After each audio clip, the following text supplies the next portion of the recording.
putting together a nice ball game now with 15 points on 6 of 11 shooting with 12 rebounds. Another double-double for Harris. Here's Hamilton spinning and scoring. Hamilton finally gets on the board now. First 2 points of the ball game, which is unreal. Well, for a guy who was 6 of 9 down in L.A. last time these two ball clubs met. Well, I mean, on the flip side of that, he's also an 80% free throw shooter. I mean, he's got to be scoring for LMU to find success.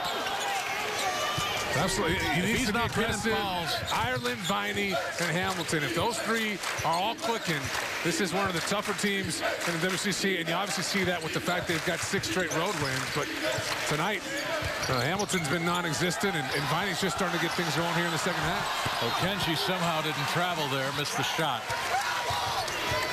And Pango's back with it for GU. Marquise Carter. Here's Harris.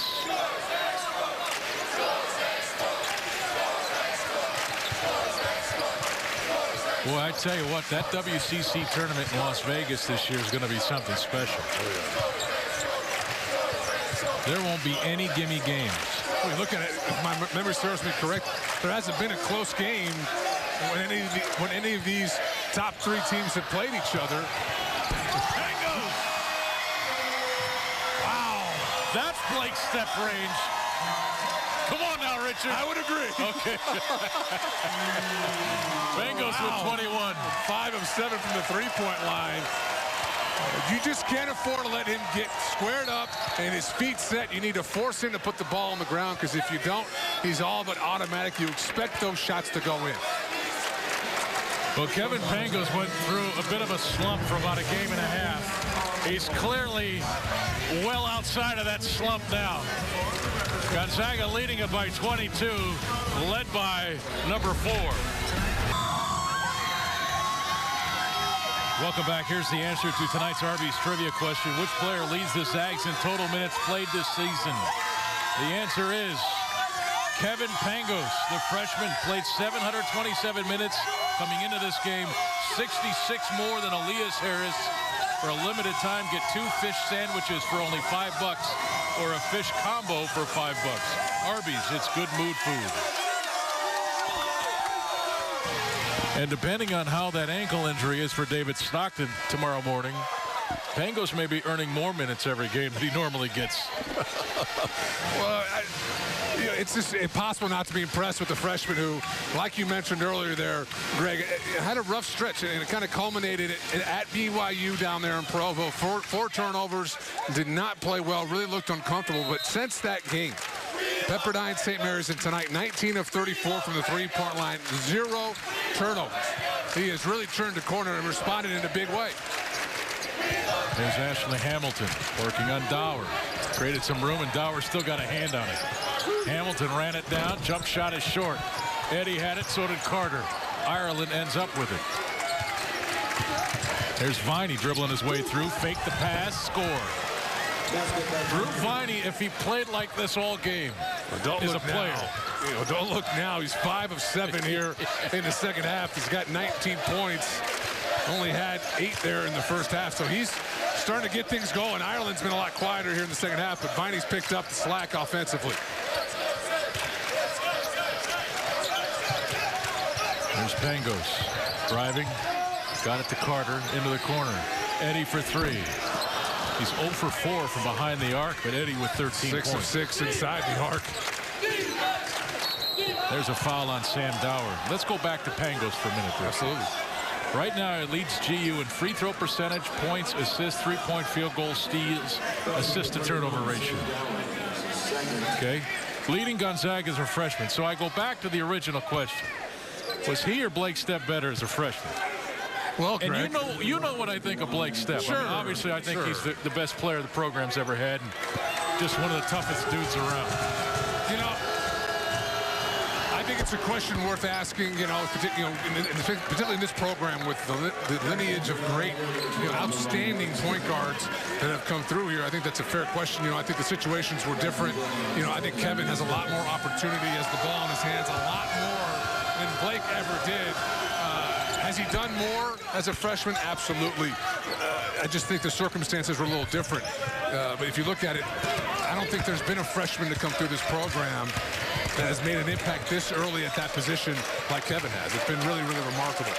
And if I remember right, Blake is a freshman. Dan broke his hand his junior year, right? So Blake really had to carry a lot of that offense for, I forget how many games. I want to say 8 games. Something like that.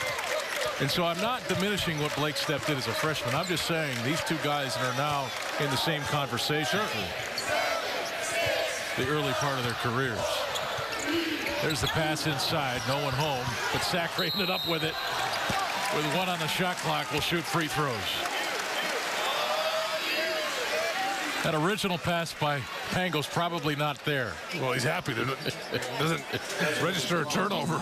He's got nine assists, though. 9 assists. And no turnovers, right? Yep, absolutely. And he's, you know, the thing with Kevin is he's not a high-level athlete, but he's got good quickness. Doesn't have great size, but he's a well-built kid. But what you like about him, he's always plays within himself, and that's what's impressive. Here's some of the freshman stats. And I know you can't just look at numbers when you're comparing Stepp and Pangos, because as you said, Dickow had the ball a lot in his hand. Well, I'd love to see the minutes per game. Just as a frame of reference, obviously all 3 of those 4. I played with Robbie his freshman year. He didn't play a ton, backing up Stepp and Bankhead in that backcourt. But Matt is a guy people forget about, and Matt is easily the most athletic guy they've had at that spot, even more athletic than a guy like Pargo. And people forget how explosive Matt was, not just vertically, but quick-wise. Did you just say that Matt Santangelo was more athletic than Pargo? You can go back and look at the NBA Combine. Few guys, if any, have rated as high as Matt did at that point guard spot. That's just a fact, buddy. Just a fact. Loose ball. Possession arrow going the same direction. But look who's on the floor after it, Kevin Pangos. That's the problem as this run continues. There have been so many great players. It's so easy to forget about some of them when you start having these discussions. When are we going to start comparing backup big men? That's kind of my wheel. Who's better? Yes. Which backup to the backup? What's up with all these star players? That's really intense about the backup. I want that to be our RB's trivia question next week. Come on now. Can't win without the roll guys. There's Viney. Desperation attempt at the buzzer. Big Miami didn't realize how much time was left on the clock.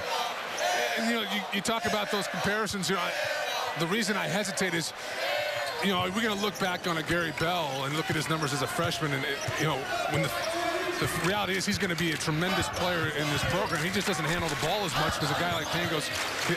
That's what he brings to the table. But those freshman numbers aren't always indicative of the kind of impact the kid's going to have. Obviously, both will have big impacts. But I think at the point guard position, you could argue that. Because it's the position. Sure. And when the numbers are that good, you can project out what this kid's going to be. 5 on the shot clock for Bell. The other freshman phenom, and he's blocked by Viney and going to the free throw line. You know what I'm saying, bud. I do, and it's actually an interesting point. We were at shoot around today, talking to the staff, and what's impressive about these two kids is, through some of the grind of the WCC, a lot of freshmen get frustrated, tired, and kind of want to step away from the game. When Bell and Pangos have done anything but, they've spent more time in the gym together, and you've seen it. They've been able to respond from a rough stretch. Godwin Okonji just fouled out of the game for LMU. He started this game. He ends with 0 points, took just 1 shot, 3 rebounds, 5 personal fouls. He's a sophomore out of Nigeria.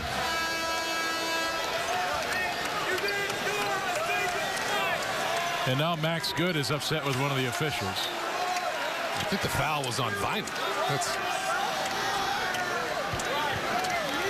Either way, they're going to give it to Okonji, and Ashley Hamilton will replace him.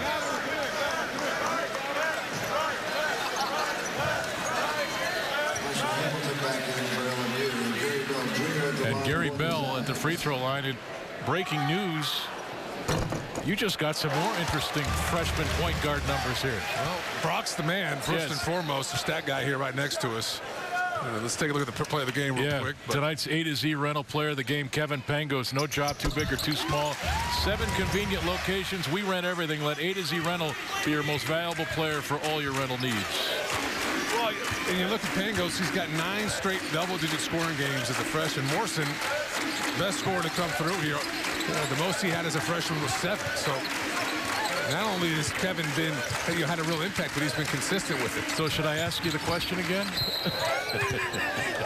First off, I've got to see Blake in the morning. Yeah, that's right. So I won't hear the end of it. I'm sure he's listening. Self-preservation would Blake, say, you know I love you. Putting me in a really tough spot, buddy. Hey, he's not throwing you the ball anymore, though. That's true. He shoots it even more than he did as when he was playing. I can't believe it. 4:31 to play. Here's Hamilton. Spins, then fell backwards to shoot there. Got pumped a bit. Smart play here from Eddie.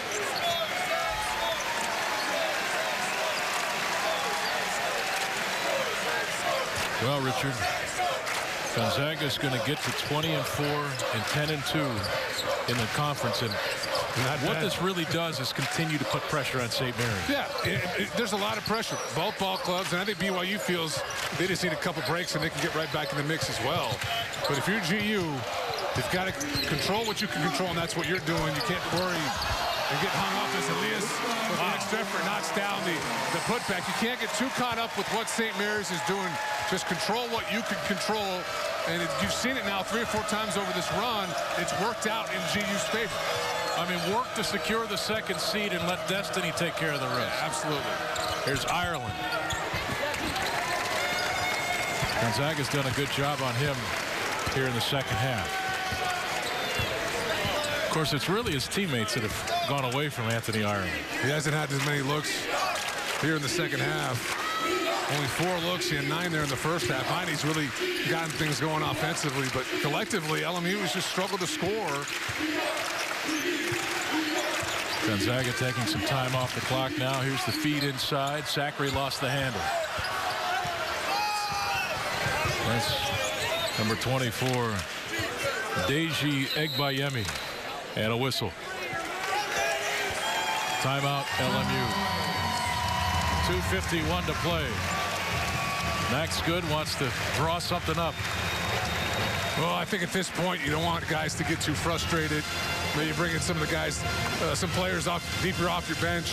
Obviously, this game is all but over, down 24 with 2:51 left.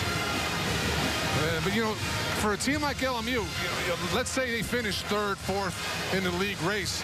If they continue to play well, and they have to buy into the fact that, hey, if we continue to get better, hey, we can go and win a couple games, 3 games in Vegas.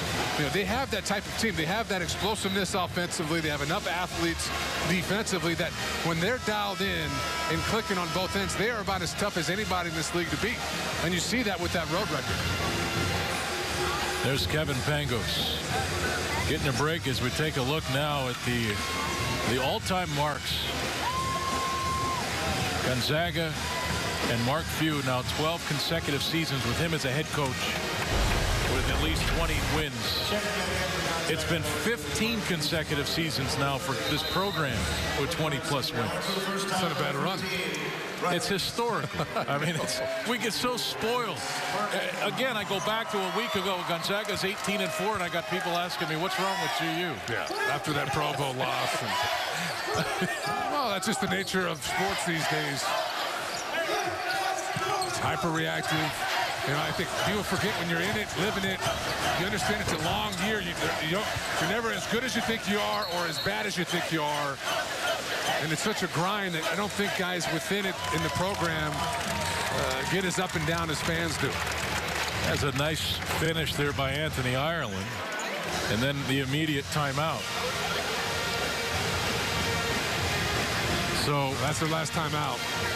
Max Good not done coaching yet. I like Max Good. Yeah, great guy. Super guy, one of the great characters of the game. I think he's great for the league. He's great television, good drama, theater, all of that. Well, he's been around for a long time. He knows what he's doing. Has had success, quite a bit of success at multiple levels. And he's obviously been able to bring in talent. The people forget LMU has been as injury-plagued as any program in the country. I mean, even before Max. Well, you look at Viney this year, misses about 12 games. Hamilton has only played 70 games in 4 years. He's a redshirt junior. Dubois, misses the 2011 season due to foot injury. On and on.